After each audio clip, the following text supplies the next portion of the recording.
from last week. So coming this week forward, I'm gonna go live every Sunday. If I talk to myself, fine. 1 people show up, fine. 2, fine. 3, fine. 0, fine. I'm not gonna care about that anymore. Now, it took me almost half a decade to come to this realization, because I was intellectually smart, right? Smart enough to know, oh yeah, I'm gonna try my hand at this business. Yes, I believe I can succeed. I believe I could do that. All of those things were intellectually, because I read the books, right? I studied the tapes, and I still do every single day to hone my craft. But actually doing it, right? Putting your money where your mouth is, actually doing that what you believe, it's a wide chasm between what you think and what you do. Because when those two things sync, and they sync consistently, that's when you are in mastery mode. That's when you know you're a pro. Because what most people think and what they do are different. They talk, oh yeah, you gotta have faith, you gotta believe. Welcome to VAD Inspires, and this is the 5th issue of Strictly Personal. And today I want to share with you something that I think is very important, especially in these times. And that's why the title of this one is Getting Out of Your Head. Because I think most of us need to get out of our head. We need to start doing something. We need to start living instead of thinking of living. We need to start living the dream instead of thinking about the dream. Instead of thinking about the work, we need to actually start putting it into actions, and mine included. And I want to share with you something about, me not doing something and then actually doing it and figuring out that it wasn't really that bad anyway, and using that motivation for me to keep pushing forward. So I was scared like everybody else, right? Starting out with something I have no idea about. How is the business gonna work? How does the life coaching industry works? How does someone get a client or even start doing the necessary things to help other people? I was scared. I was scared, especially not because of how it was gonna work. That was scary, but more scared because of what people might think. The thoughts in my head. You're too tall, you're too short, you couldn't figure it out, people are gonna laugh at you. I mean, if you find the book, you couldn't read it. If you read it, you wouldn't understand it, you wouldn't be able to apply it on time. I was scared. I thought I sounded stupid after my first video, and maybe I still do, but I believe I'm improving. But at the time, I didn't know what to do. I didn't know what to say. I didn't know what niche to start with. Even today that I'm getting more clearer to what I actually want to do in this business, I still feel that voice in my head, keep telling me that something just won't work out. Something just won't fit in place.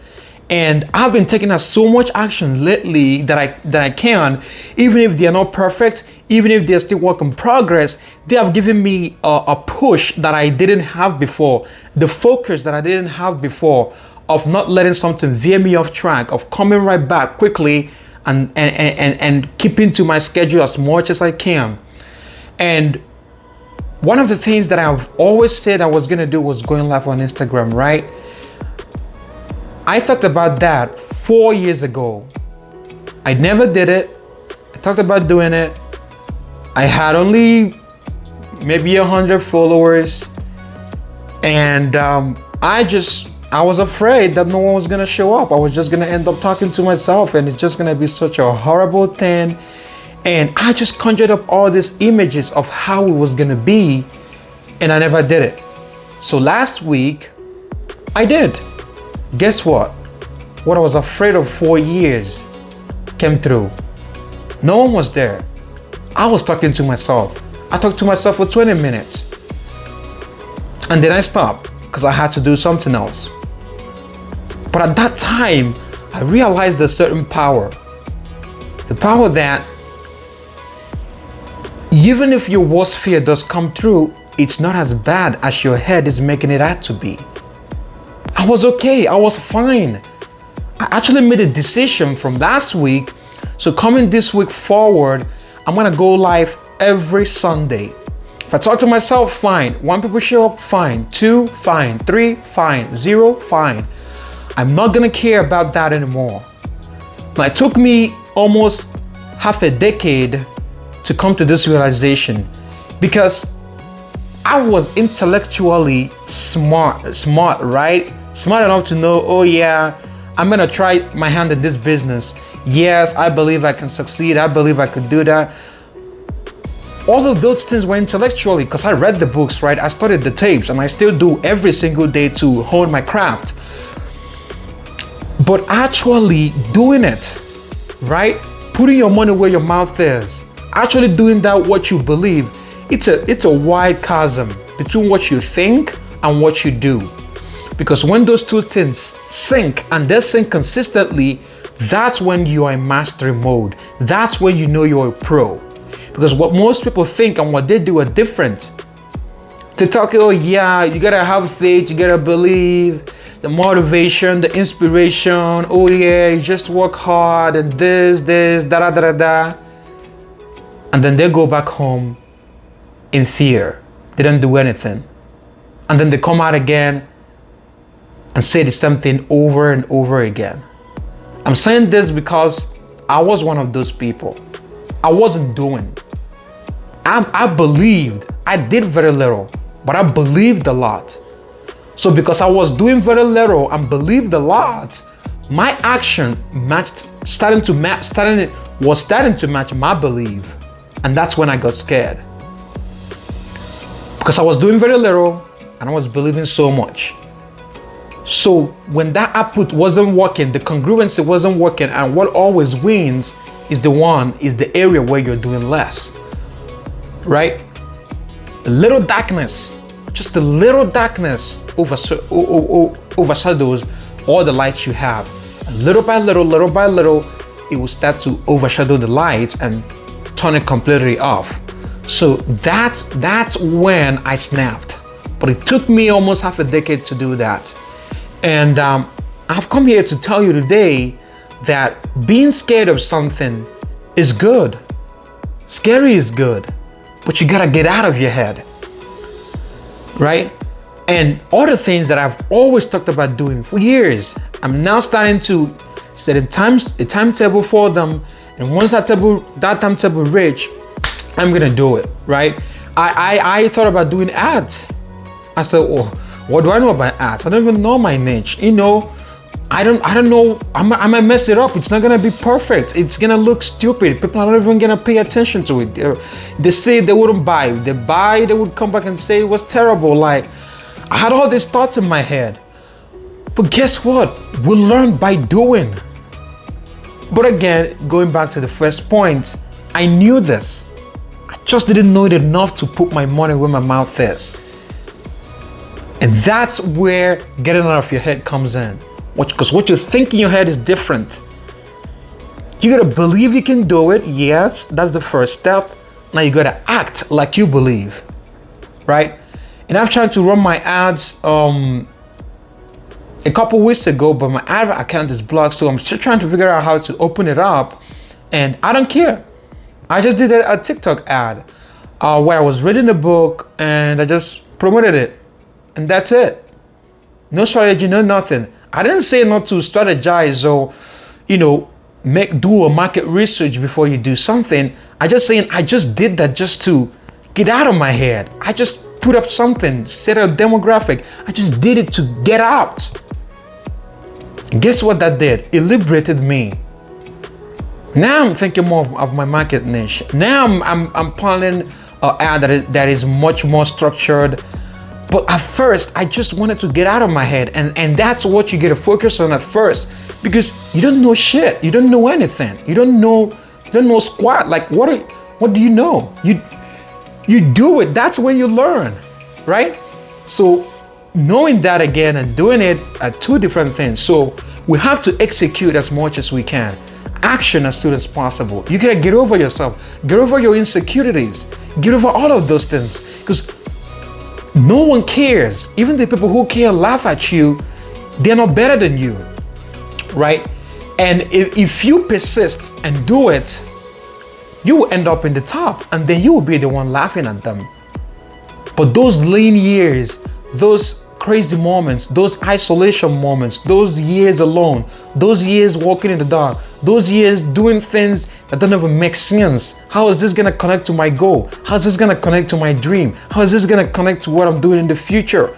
These are the questions that I was running through my head. They still run through my head today, but I've learned to work with them more than I did in the past. Because whenever they got too loud, I stopped. I stopped for a month, for 3 months, for a year, for 2 years, and then I come back again. But I was taking so much out from myself. So now I've decided to be more consistent, decided to deliver more. I've decided to execute a little bit more. And I want to end this segment with a story from Earl Nightingale, and it's a plank story, right? A story about a 10-foot plank on the ground. If I were to put it on the ground and tell you to walk the distance, right? Walk on the distance of the plank, 10 feet, put a 10-foot plank on the ground, tell you to walk the distance. It would be easy for you to walk the distance. Easy, walk 10 feet. What if I would take that same plank and put it on a tall building, say about 50 feet high or 100 feet high in the air, and put the plank between two buildings 10 feet apart from each other? Would you walk the plank? How about this?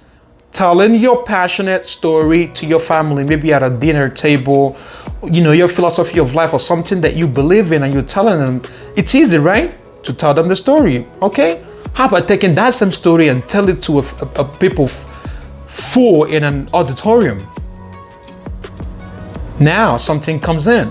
What comes in these two circumstances? Fear. Fear of what might happen. Fear of what might happen stops us from taking what we know will work in perfectly well in one situation and applying it somewhere else. So fear of what might happen keeps us down, right? And that's why we stay at the fence, watching our goal, picking at our goal, doing what? Waiting until the time is perfect, waiting until the kids grow up, waiting until we figure everything out, waiting until we see every step of the way, waiting until things fall into place. Well, how's that going so far? Whatever you decided that you were gonna do, the thing that you wanted to do, and you're waiting, how is that going so far? Are you still waiting on something? Because I can tell you that the more you wait, the harder it is to start. Because at some point, that wall is gonna get too high that you won't be able to see over it anymore. And then you would think, what could have been? What might have been if I had climbed that wall, if I had walked those feet, if I had told my story before I got too scared, before the intensity of the fear becomes so big that I can't do it anymore. And even sometimes it's in some things that we are too old to do, and then we have to live the rest of our old age regretting what might have been and what could have been. So I want to finish this video with a challenge for you watching this. Start doing. Start doing. Pick one area in your life or pick that action that you've been postponing for months, maybe for years now. Do it today. Start today. Do it now if possible. If not now, do it right after you finish watching this video. But set the schedule and start doing it, because it's in the doing that you eradicate fear. Because courageous people are not fearless. They're just people who have the fear, but they do it anyway. Don't just believe it. Act like you do. Thanks for watching and stay inspired.